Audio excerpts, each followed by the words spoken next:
और कह रहे हैं इस कर्ण के साथ गुरुजी थोड़ा ठीक नहीं हुआ, बेचारे को उसको धनुर्धर उसको बढ़िया सिखाया नहीं गया। तो सीखा कहां से चलाने? कोई नहीं सिखाया तो? अगर इतना बड़ा धनुर्धर था तो सीखा कहां से? उस जमाने में कितने विश्वविद्यालय थे? धनुष विद्या कौन देता था? द्रोणाचार्य का शिष्य रहा कर्ण भी। बाद में जितने कथा लिखे गए, आप महाभारत देखो, रश्मिरथी। अरे रश्मिरथी वो एक अच्छे पोएट हैं, अच्छी कविता लिखे हैं, लेकिन रश्मिरथी से थोड़ी निर्णय होगा कि महाभारत में क्या हुआ। वेदव्यास ने जो महाभारत लिखा है वो प्रामाणिक इतिहास है। वाल्मीकि जी ने जो रामायण लिखा वो इतिहास है। तुम आओगे, कोई टीका कर जाएगा, वो अच्छी बात है, ये बुरी बात नहीं है। कोई अच्छा लिखा, बुरा लिखा, लेकिन अपने मंतव्य मिला दिए, थोड़ा ड्रामेटिक बना दिया, फिल्म बना के ले आए, फिक्शन, काल्पनिक, मसालेदार। लेकिन ये बच्चे कभी जीवन में महाभारत खोले ही नहीं, इनके मां बाप नहीं खोले। तो जब ये देखेंगे महाभारत सीरियलों में, पिक्चरों में, तो ये क्या कहेंगे? ये कुछ भी कहिए गुरुजी, कर्ण के साथ बड़ा अन्याय हुआ। अरे मूर्खों, पहले जाओ एक बार महाभारत उठाओ। बी.आर. चोपड़ा के चेलों, बी.आर. चोपड़ा महात्मा है, बी.आर. चोपड़ा ऋषि हैं।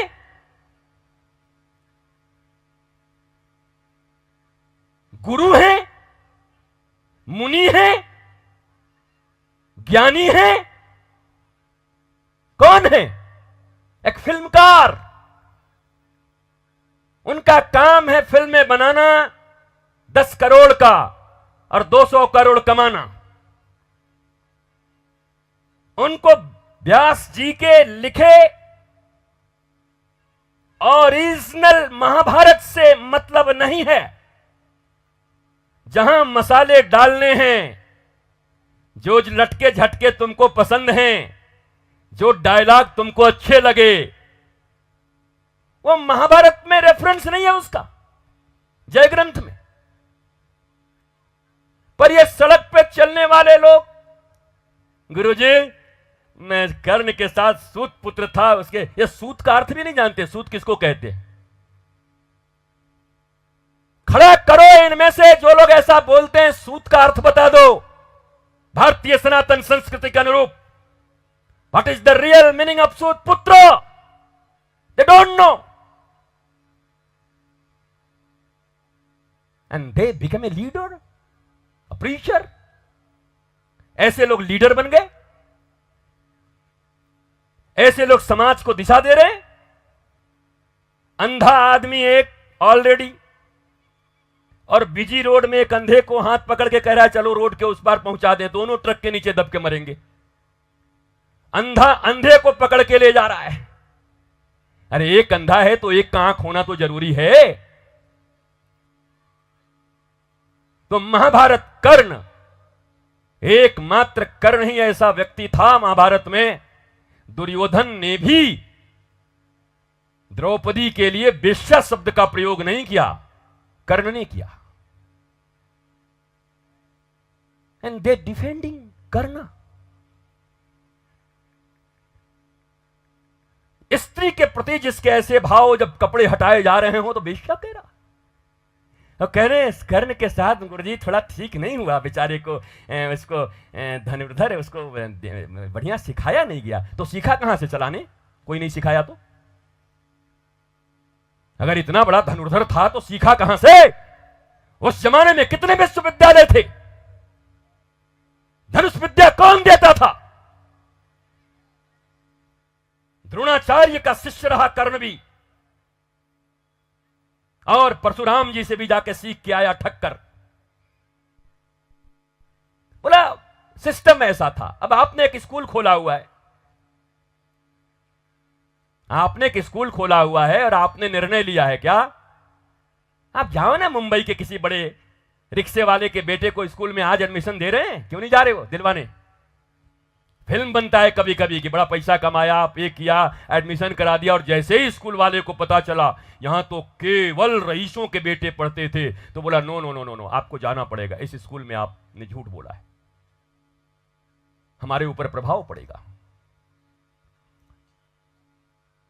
तात्कालीन समाज में उस समय कौन से निर्णय क्यों लिए गए, किस परिप्रेक्ष्य में लिए गए, और रेफरेंस के जितने बुक हैं वो सब गलत हैं आपके। कभी आप पे टाइम नहीं कि कभी कह सकें कि गुरुदेव जरा व्यास जी का महाभारत प्योर जो है, गुरुदेव लाइन बाय लाइन सुनना चाहता हूं। कभी सुन ही नहीं सकते। ये द्रौपदी को कहते हैं द्रौपदी गांधी का बेटा अंधा होगा, कहां है, किस महाभारत में है? बोलो बी.आर. चोपड़ा के चेलों, कहां लिखा है? व्यास जी ने महाभारत लिखा, उसमें कहां लिखा कि द्रौपदी ने बोला अंधे का बेटा? द्रौपदी थी भी नहीं वहां। मजे की बात तो ये, तुम कहां से रेफरेंस ले आए और रेफरेंस ला करके वर्तमान समाज में लोगों को बरगला रहे हो, कथाओं को व्यापार बना करके कुछ भी परोसे जा रहे हो, और जो लीड करने का दावा भरते हैं समाज को, जातियों को, संप्रदायों को, वो भी मिसलीड करते हैं। प्रामाणिक इतिहास को पढ़ो और फिर उसको कोट करके बताओ, पर किसको मतलब है?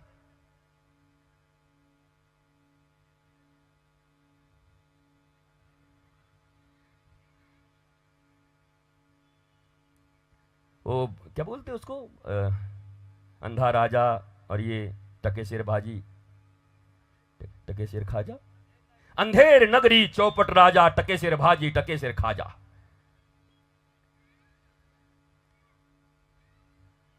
अब तुम्हारी बुद्धि और मति मारी गई है कि जिन संतानों को तुमने जन्म दिया उन संतानों को एक श्रेष्ठ गुरु नहीं दे पाए तुम आज तक।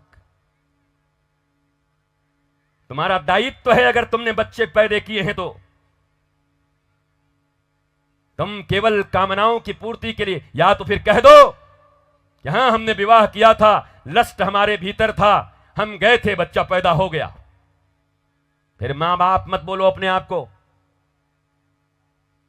भारतीय दर्शन ऐसे लोगों को मां बाप नहीं कहता। भारतीय संस्कृति कहती है कि आप एक ऐसा ह्यूमन बीइंग इस संसार में ला रहे हैं जो आपको भी आनंदित करेगा। श्रवण कुमार की तरह अंधे भी हो जाओगे तब भी आपको बिठा करके कंधों पर और जगह जगह ले जाएगा। भारतीय दर्शन कुछ और कहती है और आप केवल बच्चे पैदा करोगे। आपका दायित्व है श्रेष्ठ गुरु के शरण में देना। जैसे एकेडमिक क्वालिफिकेशन देने के लिए अच्छे से अच्छे विद्यालय को चुनते हो, डीपीएस, डीएवी, और न जाने आजकल तो कौन कौन है कि हमको कुछ पता नहीं। तो आपकी शिक्षा नीति ही हैक हो चुकी है। जैसे हैक होता है ना इंटरनेट के दुनिया में, आपके साइट्स हैक हो गए। कोई ज्ञान देने के लिए नहीं बैठा, सबके अपने लाभ पहले हैं। देखो, लाभ कमाना बुरी बात नहीं है, लाभ भगवान का नाम ही है लाभ, शुभ लाभ। लेकिन लाभ के साथ क्या शब्द लगा हुआ है बताओ? शुभ, और जिसमें शुभत्व हो सबका। सर्वे भवन्तु सुखिनः सर्वे सन्तु निरामया, उसको लाभ कहते हैं। और नहीं तो फिर लाभ तो दुर्योधन भी करने निकला था, फिर उसको गाली क्यों देते हो? दुर्योधन ने क्या गलती करी? अरे हर आदमी का आज ये जो भारत में लोकतंत्र है तो हर पार्टी चाहती है कि नहीं कि हमारी सरकार बने। कि कोई पार्टी क्या कहता है कि नहीं नहीं हम भी चाहते हैं इन्हीं का बन जाए। सब अपने अपने लिए प्रयासरत है कि नहीं?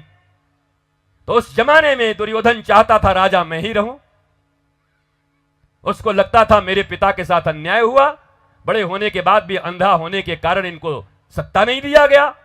अब तो मैं अंधा थोड़ी हूं, तो इसलिए नियमतः सत्ता मेरे हाथों में हस्तांतरण होनी चाहिए। अगर लॉजिकली देखोगे तो दुर्योधन सही है। भाई आपने ले लिया था, आपने गड़बड़ किया था, मेरे पिता अंधा थे, कोई बात नहीं, मैं तो अंधा नहीं हूं, बड़े पिता का शासन चलता है, मैं बड़ा बेटा हूं, शासन मेरा होना चाहिए। कैसे कंडेम करोगे दुर्योधन को? बताओ दुर्योधन की गलती क्यों? दुर्योधन को राज नहीं मिलना चाहिए, बताओ। तो भारतीयों के पास तो इसका भी उत्तर नहीं है। मैं बैठ करके रावण के ऊपर भी 2.5 घंटा प्रवचन कर दूं तो तुम में से एक व्यक्ति खड़ा होकर के जवाब नहीं दे पाओगे मुझे। मजबूरी हो जाएगी तुम्हारी ताली बजाने की, अरे राम राम, रावण भी इतना अच्छा था। तो कैसे भोले भाले लोग हो? तुमको जो जहां बकरी की तरह हाँक के ले जा रहा है, बकरी को क्या बोलते छत्तीसगढ़ में? हैं? छेरी। हाँ, छेरी की तरह जहां ले जा रहा है उधर लुलु लुलु लुलु लुलु लुलु चले जा रहे हो। तुम्हारे पास अपना कोई प्रबोध है, अपना कोई ज्ञान है? खुद अपने आप को रियलाइज किए, इवॉल्व किए, हु एम आई, मैं क्यों आया हूं? नहीं करते, क्योंकि इन पांडालों में देखो, अभी तुम बैठे हो, अभी भी कितने नासाज ना समझ लोग, वो उससे बात कर रहा है, वो उससे बात कर रहा है।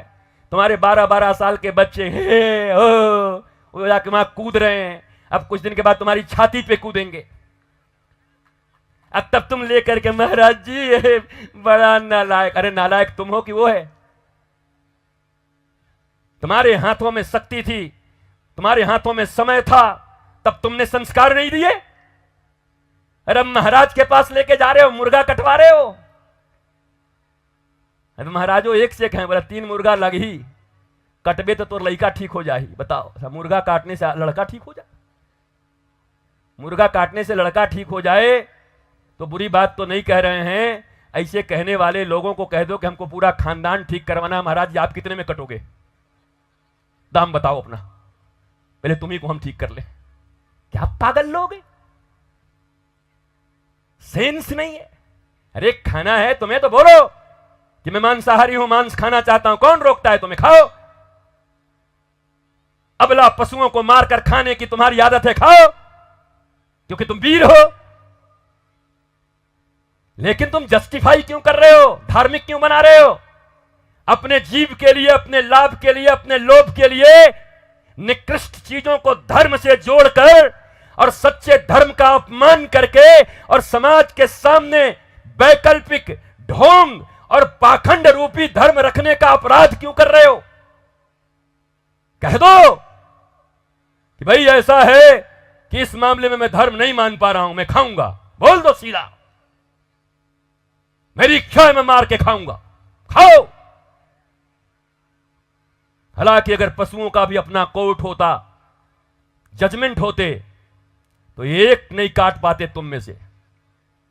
सुप्रीम कोर्ट के जज उनके शेर होते, बोलते जो खाएगा मुर्गी उसके यहां पर जज साहब जाएंगे उसका नाश्ता करने, उनका तो फुरफुरी उठ जाती तुम्हारी फिर कि शेर हमारा, ये जंगल के सारे शेर हमारे दुश्मन हो जाएंगे। और शेर भी कहता तेरे को नहीं उठाऊंगा तो स्कूल जाते तेरे बच्चे को उठा के ले जाऊंगा। फिर ये लोग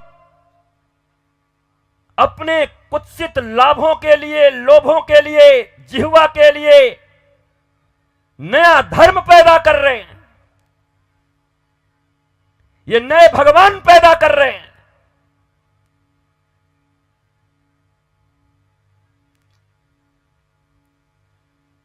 तो मैं आपको भी बोलूंगा, मैं सुनाऊंगा, एक एक चीज सुनाऊंगा। मैंने कलकत्ते में ही सौगंध लिया है, जहां भी जाऊंगा महाभारत के ओरिजिनल पात्रों का एक एक थोड़ा थोड़ा विश्लेषण करते जाऊंगा, ताकि भारतवर्ष को आज तक ये जो चोपड़ाई महाभारत, हालांकि चोपड़ा जी का मैं फैन हूं, क्यों कि जहां भारत के बच्चे महाभारत का मन नहीं जानते थे, कम से कम महाभारत के प्रति उनके भीतर में उन्होंने इंटरेस्ट तो पैदा कर दिया। लेकिन अब उसके बाद यात्रा रुकनी नहीं चाहिए, उन्होंने इंटरेस्ट पैदा किया, अब इस इंटरेस्ट को सही कर देना हमारा काम है। अगर भारत के संत इसको नहीं किए तो वही महाभारत, वही रामायण, वही पुराण और ये सब बच्चे पढ़ करके गलत रास्ते पर चले जाएंगे। बोले तो धर्म में लिखा है आपका महाराज है, फालतू बात बोलते हैं आप, बेकार बात है। एकलव्य के विषय में ये नहीं जानते, एकलव्य के लिए कितनी बातें ये बनाते हैं। ये सब बड़ी विवादित चीजें हैं भारतवर्ष में। अरे कुछ विवाद नहीं है, आओ बैठो। पढ़ते नहीं, विवादित हो गया। पहली बात, एकलव्य कोई गरीब आदमी, कोई बेसहारा आदमी नहीं है। उस जमाने में समकक्ष जैसे राजा होते थे, वो कुछ लोग कहते हैं कि जरासंध का महामंत्री था, वो भी नहीं था, इंडिपेंडेंट राजा था। हिरण्यधनु उनका पिता, और वो राजपुत्र, निषाद राज हैं। निषादों का भी अपना साम्राज्य है। अब ये एकलव्य के खिलाफ बोलते टुटपुंजिए, ये लिख लोढ़ा पढ़ पत्थर, झंडे उठा उठा के एकलव्य के विषय में बोलते चल रही है। रोज जैसे बेसन की बूंदी छनती है, वैसी पार्टियां बन जा रही हैं इनकी। और जिसको मन कर रहा है वही अपने मारुति पर अंतरराष्ट्रीय अध्यक्ष लिखवा दे रहा है। राष्ट्रीय भी नहीं, ले रहा है 107 सीटर ओमनी मारुति, और ले करके लाल में बोला ये क्या है, बोला अखिल फलाना एंड्री पोंड्रिया राष्ट्रीय अध्यक्ष, एंड्री पोंड्रिया पार्टी। कुछ भी बना ले रहे हैं। अब बना करके पैसे के ताकत है इनके पास, समझ गए, बाप बड़ा ना भैया, सबसे बड़ा रुपया ताता थैया। यहां ज्ञान से किसी को मतलब नहीं, विज्ञान से किसी को मतलब नहीं। आप विज्ञान के विषय में भी क्यूरियस नहीं है, ये तो केवल नाम लेना। मामा मैं धर्म को नहीं मानता, हम साइंस को मानते हैं। साइंस का सौ नहीं जानते तुम।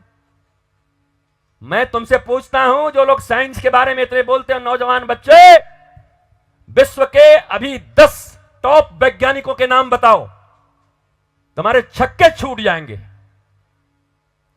पर बोलूं 10 हीरो का नाम बताओ, रणबीर कपूर, फलाना कपूर, इनको पूछे हीरोइन का नाम, आलिया भट्ट महाराज जी, फट आलिया भट्ट। ये हीरो का नाम जानते हैं, एक्टरों का, कलाकारों का, ये क्रिकेटरों का नाम जानते हैं। But they don't know about scientist, they don't know about science, but they are talking about science, fake science. बताओ खड़े होकर के टॉप साइंटिस्ट, और रिसेंटली 10 इन्वेंशन क्या क्या हुए हैं विश्व में, बताओ। बस बेचारी तुम्हारी मम्मी, तुम्हारे पापा, ये बेचारे धर्म का ध नहीं जानते, इन लोगों ने नहीं पढ़ा, इनको कोई गुरु नहीं मिले, कभी उन्होंने अध्ययन नहीं किया, उनको तुम मूर्ख बनाते हो, कहते हैं प्रणाम कर, फालतू बात करते हो, मम्मी मैं साइंस मानती हूं। ये साइंस मानती है, इसको कुछ नहीं आता। लेकिन कुछ नहीं आता ये कौन बताएगा, जो जानता होगा वो ना। मम्मी तो कुछ नहीं जानती, ठीक है कहते, नवा स्कूल में पढ़े थे, इमन नवा जमाना कहे भाई, मूला का पता है। अरे तुमसे भी कम जानते हैं ये लोग। मेरे माता पिताओं, तुम कभी इनके सामने झुका मत करना, ये तुमसे बहुत कम जानते हैं। तुम्हारे भीतर तो आज भी तुम अंतिम पीढ़ी हो जो भारत के संस्कार बचा के रखे हुए हो, ये तुमसे भी कम जानते हैं। ये तुमको झांसा दे रहे हैं, फंसा रहे हैं तुमको, अनपढ़ साबित कर रहे हैं तुमको। ये टटपूजिए, A for apple, B for bat, C for cat.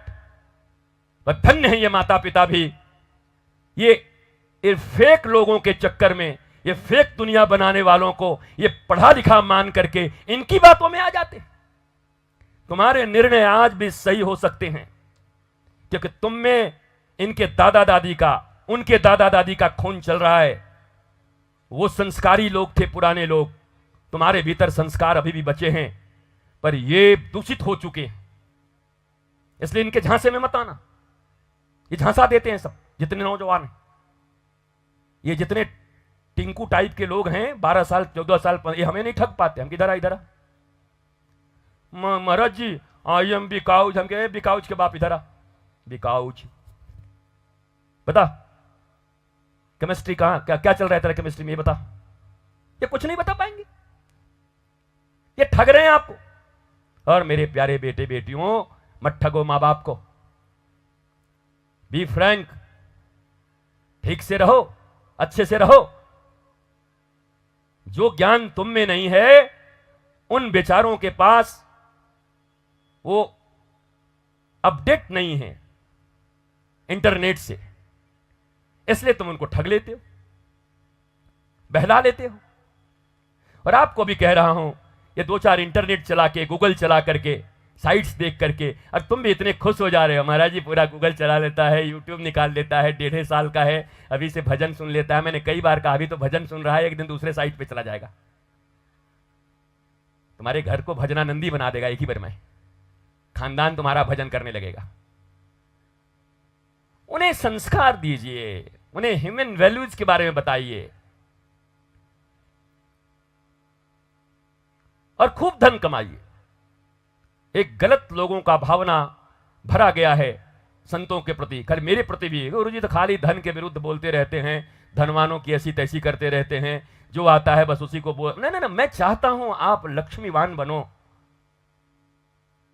पर आधार आपका धर्म हो। धर्म, अर्थ, काम, कामना तीसरे नंबर पर है। इच्छा करने का अधिकार किसके पास है? तुम तो इच्छा के पुलिंदे हो, केवल इच्छाएं हैं तुम्हारे भीतर में, कामनाएं हैं, डिजायर्स हैं। यह 3 नंबर की चीज है। पहला नंबर है धर्म, दूसरा है अर्थ। धर्म अगर तुम्हारे भीतर आ गया तो अब लक्ष्मी प्राप्त करने का प्रयत्न करो। और अब जब धर्म तुम्हारे भीतर है, बेस, आधार, नॉलेज है, तुम जानते हो what is wrong, what is right, क्या मारेगा, क्या जिंदा रखेगा, क्या मुझे स्वप्न दिखा रहा है और क्या ऑथेंटिक है। जब यह ज्ञान होगा तो उस धन का तुम अपने शुभ कामनाओं के लिए प्रयोग करोगे, और अगर धर्म ना होगा तो उन लक्ष्मी का प्रयोग तुम मनोकामनाओं के लिए करोगे, और मनोकामना बर्बाद करती है, शुभ कामना आबाद करती है। इसलिए शुभकामना पूर्ति के लिए धन कमाओ। हम नहीं कहते कि तुम धन के विरुद्ध चले जाओ, पर तुम्हारे नैतिक मूल्य गिर गए। 2-4 पैसे क्या कमा लिए, न मनुष्य को मनुष्य समझते हो, न बाबा को बाबा समझते हो, न गुरु को गुरु समझते हो। धन तुम्हारे माथे पे चढ़ के बोल रहा है, पर हमारी दृष्टि में तो तुम महान निखट्टू आदमी हो। हां, 2 कौड़ी के रावण के जैसे, दुर्योधन के तरह सत्ताधीश हो तुम, बेकार आदमी।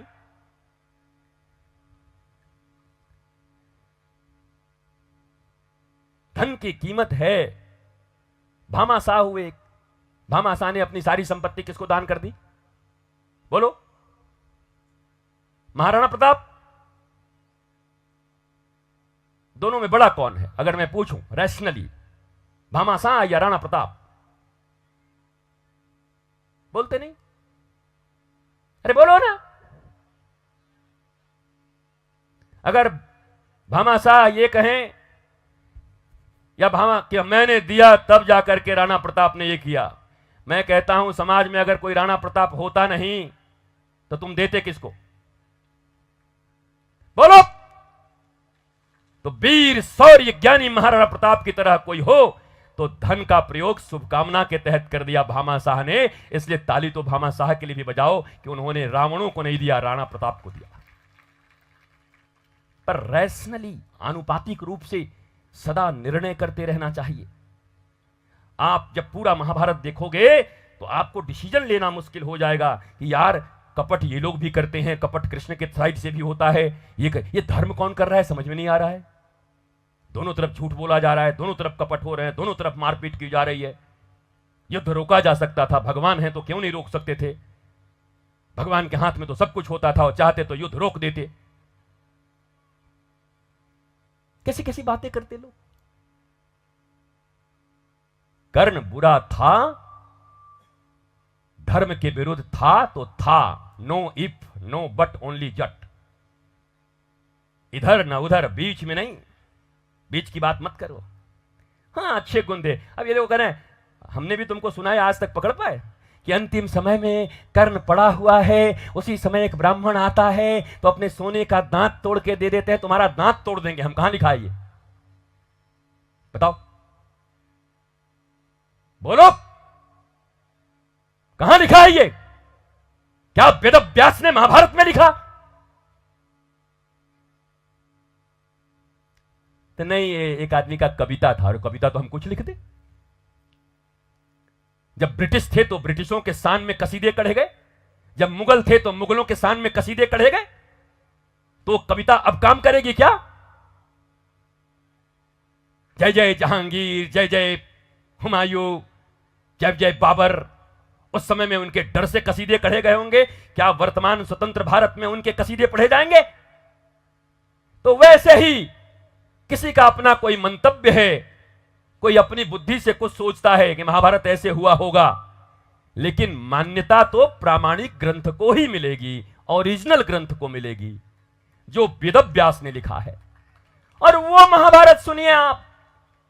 रामायण जब भी सुनना हो तो श्रीमद् वाल्मीकि रामायण सुनो। ये जितने तुम्हारे कुतर्क हैं, ये जितने विचार के बेकार, आखिर वाल्मीकि रामायण किसी ने नहीं फाड़ा, रामचरितमानस फाड़ा लोगों ने। मैं भारत के प्रश्न उठा रहा हूं, तुम डरते हो उठाने में। पता नहीं महाराज विवादित है, विवादित है, तुम अज्ञानी हो इसलिए विवादित है। डंके के चोट पर छाती ठोक करके अगर बोलो आओ आओ, तुम्हें किस चीज से तकलीफ है, आओ बात करो। क्योंकि श्रीमद् वाल्मीकि रामायण पवित्र है, मौलिक रामायण है। यद्यपि रामचरितमानस की ख्याति ने भगवान राम को घर घर में स्थापित किया, बाबा तुलसी न होते पूरी दुनिया में रामचरितमानस की ख्याति को स्थापित किया गया। लेकिन जब ऐतिहासिक रेफरेंस की बात आएगी तो व्यासपीठ से कह रहा हूं, मान्यता श्रीमद् वाल्मीकि रामायण की होगी, वो ऐतिहासिक रामायण है। वहां अगर कुछ गड़बड़ी है तो बताओ, चर्चा करते हैं। ये नहीं देखते पार्टियों में लोग कोई कुछ बोल देते हैं और बाद में जब तो क्या कहते हैं, नहीं ये उनका व्यक्तिगत मत है, पार्टी से उसका कोई लेना देना नहीं। एक मिनट में पल्ला झाड़ देते हैं, पार्टी से इसका कोई लेना ना नहीं है, ये उनका व्यक्तिगत मत है। तो ऐसे ही कविताएं किसी की व्यक्तिगत हो सकती हैं और अभिव्यक्ति की स्वतंत्रता भारत में है, कोई कैसा भी राय प्रकट कर सकता है, परंतु रेफरेंस देने की जब बात आएगी चंदेल जी, तो रेफरेंस केवल और केवल उस ऐतिहासिक प्रामाणिक वेदव्यास द्वारा रचित महाभारत जय ग्रंथ को दी जाएगी। रेफरेंस उसका दिया जाएगा, रेफरेंस बी.आर. चोपड़ा का नहीं दिया जाएगा। महाराज जी ऐसे ऐसे हुआ, कर्ण बड़ा, हमके कहां दिखा रहा है वो 69 एपिसोड में हमके पकड़ के बुला, तो ये एपिसोड से हमसे बात कर रहा है रामायण की। एपिसोड से रामायण फैसला होंगे कि कौन से एपिसोड में क्या था, महाभारत फैसला होंगे। मेरे प्यारे चांपा जांजगीर के वासियों, छत्तीसगढ़ के वासियों और देश भर से आए लोगों, ये हमारा विश्राम सत्र था। हमारी इच्छा थी कि कोई अच्छी अच्छी मीठी मीठी बात करके, क्योंकि पहले दिन थोड़ा ज़्यादा हम बम बम हो गए थे, तो हम सोचे चलते चलते थोड़ा आपको माखन तेल लगाते जाएं, पर क्या करें, उधर रहते हैं तो मन भी करता है कि थोड़ा हाय हेलो कर लें। जब यहाँ बैठते हैं तो व्यासपीठ की ऐसी महिमा है कि यहाँ जब बैठते हैं तो फिर हम नहीं बोलते, फिर व्यास जी अपनी बात बोलते रहते महाराज, राधा रानी बोलती महाराज। कितना भी सोच के आए कि आज थोड़ा मनीष को तेल लगा देंगे कि मनीष खुश हो जाए, आज उधर बेचारा उसका नाम नहीं लिए, उसका मुंह इतना सूख गया उस आदमी का, उसका नाम ले लूं। चांपा से वो आया है सीपी यादव, उसका नाम नहीं लिए हैं, सूखा हुआ चूहाड़ा की तरह मुंह कर लिया है, हम सोचे उसका नाम ले लें। कई नाम ऐसे हैं, हमने सोचा ले लें, लेकिन फिर जब बैठे हम बोले नहीं नहीं, ये समय इसमें देना उचित नहीं है, क्योंकि अगर अज्ञानी हो तो गुरु के सात्विक और निर्मल प्रेम को इस जिंदगी तो क्या 10 जन्मों में भी नहीं समझ पाओगे, और अगर दिल है प्यार है तो समझ पाओगे ये बंदा जो करता है मेरे लिए करता है, हमारे परिवार के लिए करता है, इस राष्ट्र के लिए करता है। अगर भावना नहीं है, तुम्हारे पास ज्ञान नहीं है, तो तुम्हें हम अपने प्रेम को दिखा नहीं सकते। और तुम्हारी भावनाएं हैं तो एक एक वचन तुम्हें बताएंगे कि सदा मेरे लिए ही बोलते हैं। लाखों की भीड़ में भी दृष्टि इनकी मेरी ओर ही होती है, क्योंकि आप हर बात को सुन के लगता होगा ये तो मेरे ऊपर लागू हो रहा है, और यकीन मानो यही तो चमत्कार है इस पीठ का, इन शास्त्रों का और गुरु का। बोलते एक ही बात है, पर हर व्यक्ति को इस 1 से 1.5 घंटे में लगता है ये मेरी समस्या थी, गुरु जी ने मेरा समाधान कर दिया। हो गया, क्योंकि धर्म से ही समाधान है। हम धर्म को पहला मान लिए, हमने अर्थ को दूसरा माना। हम अर्थ के विरोधी नहीं हैं। कभी हम धनवानों को क्यों गाली दें? लक्ष्मी माता की कृपा जिनके ऊपर है वो पूजनीय है। माता लक्ष्मी ने उनके ऊपर कृपा करी है भाई, हम क्यों उनको गाली दें? हमने बस इतना कहा है, बस उनको ऊपर मत रखो, धन को अर्थ को मत रखो, ऊपर धर्म को रखो। धर्म ऊपर रहेगा, राम रहेंगे, गुरु की वाणी रहेगी, उसके बाद अर्थ रहेगा, उसके बाद जो कामनाएं करनी है करो। आईफोन का करना है करो, कोई दिक्कत नहीं है, पर धर्मयुक्त, धर्म सम्मत, धर्म अर्थ काम। और अगर ये तीन चीजें सुधर गईं, तीन क्या, पहला ठीक हो गया, धर्मयुक्त हो गए, तो धर्मयुक्त व्यक्ति कभी श्रीहीन नहीं होता। तुम शायद समझ नहीं पाए, धर्मयुक्त व्यक्ति श्रीहीन नहीं होता। जो सचमुच धर्मयुक्त है वो लक्ष्मी विहीन नहीं हो सकता। अगर लक्ष्मी विहीन हो तो धर्म में कहीं ना कहीं कोई गड़बड़ी लग रही है मुझे। तो महाराज जी जो ये सब धन वाले हैं वो सब धर्म वाले हैं? नहीं, ये रावण वाले हैं। ये सोने की लंका में बैठे हैं, इनके 1 लाख पूत 1.25 लाख नाती सब जलेंगे, इनके घर दिया बाती नहीं लगेगा। पर ऐसा थोड़ी है कि जो धर्मयुक्त है वो धनयुक्त नहीं है। महाराज अम्बरीश हैं, महाराज बताओ कितने धनवान हैं, चक्रवर्ती सम्राट हैं, बड़े बड़े लोग देखो, धर्मवान हैं, धनवान भी है। तो धर्म भी, धन भी, फिर कामनाएं भी, जो इच्छा करनी है करो, जो इच्छा करी है मनमाही, सब पूर्ण होगा। बस 1 2 3 4 ये सीढ़ी याद रखना। पहली सीढ़ी धर्म है, दूसरी सीढ़ी अर्थ है, और तीसरी सीढ़ी अब तुम इच्छा करो। यहां तो धर्म का पता नहीं, अर्थ का पता नहीं, इच्छा अमेरिका खरीदने का है। महाराज जी हम सोच रहे हैं कि अमेरिका खरीद लें। हम कि खरीद लो। बोला कैसे? हम कि वो मिलता है खिलौना पर, एक टाइटेनिक जहाज जैसे मिलता है, ताजमहल मिलता है 12 रुपया का, अमेरिका लिखवा दे रहे हैं, खरीद लो। और वो भी नहीं है, एक कागज पर लिखो अमेरिका और कहो हम खरीद लिए, ले। खाली इच्छा, बेकार की इच्छा। धर्म पहले, अर्थ उसके बाद, फिर अनंत इच्छाएं रखो, इच्छाएं रखो। अब कंफ्यूज मत होना इसमें से। कुछ लोग कंफ्यूज हो जाएंगे, इसका मतलब धन कमाना जरूरी है क्या? ना, कोई जरूरी नहीं। धन इसलिए कमाना है कि आप आनंदित रह सकें। और हम कह रहे हैं बिना कमाए ही हमको आनंद है, तो हम कमाने का झमेला क्यों लेने जाएं? हाँ, कई लोग इसमें, अरे महाराज अब मोला हूं कमाना पड़ी, गुरुजी कहते कि अर्थ लाना पड़ी कहीं ना कहीं से। हम नहीं कहते हूं भाई, तुम धर्म युक्त हो जाओ, और वो धर्म तुम्हें सन्यास की ओर ले जाए, घर में बैठे बैठे आनंद आह्लाद की तरफ, तो वो जीवन जियो। और वो धर्म कहे कि धन चाहिए तो धन ले आओ और इच्छाएं करो, और ये तीनों हो जाने के बाद वह व्यक्ति मरने के बाद उसको मोक्ष नहीं मिलता, बल्कि जीते जी मुक्त हो जाता है, दोनों हाथ उठा करके। महाराज कोई बर्डन नहीं, कोई टेंशन नहीं, हम मस्ती से घूम रहा है, राइट, हम तो मुक्त हो गए भैया, मोक्ष मिल गई, ये मोक्ष है। और यहां इस पर इतनी निंदा, महाराज जी ये मृत्यु भोज इत्यादि जो चल रहा है, और ये मोक्ष का क्या मोक्ष होता है? महाराज जी स्वर्ग नरक होता है? हम तुमको भेजते हैं, देख के आओ। हमसे पूछते हैं स्वर्ग नरक होता है कि ना, भेज रहे हैं देख कर क्या होता है कि नहीं, हम तो नहीं देख के आए। बेकार की बात। सत्यम शिवम सुंदरम, धर्म युक्त जीवन जीते हुए, आनंदित रहते हुए, परिवार परिवेश राष्ट्र सनातन का काम करते हुए, कृष्ण की तरह मुस्कुराते हुए अगर जीवन है तो यही स्वर्ग है, और अगर ये सब नहीं है तो यही नरक है। यहां जीते जी नरक भोग लोगे, जीते जी नरक है। आइए इस स्वर्ग की परिकल्पना करते हैं। बहुत दिनों के बाद आपका साहचर्य और सानिध्य प्राप्त हुआ, ईश्वर करें। और छत्तीसगढ़ भूमि महतारी जिसे आप कहते हैं, इस महतारी की कृपा हम पर भी बनी रहे कि हम पुनः इस भूमि पर, कभी कभी होता है ना, लंबी जुदाई हो जाती है, कभी बहुत रहे, कभी अब 2 साल, कभी 2.5 साल, कभी 1.5 साल ऐसे। तो हम भी चाहेंगे कि छत्तीसगढ़ महतारी मेरे ऊपर कृपा करें और साल भर में 1-2 बार बुला ही ले अपनी भूमि पर, ताकि हम भी आकर के आह्लादित हो सकें, आनंदित हो सकें इस भूमि पर।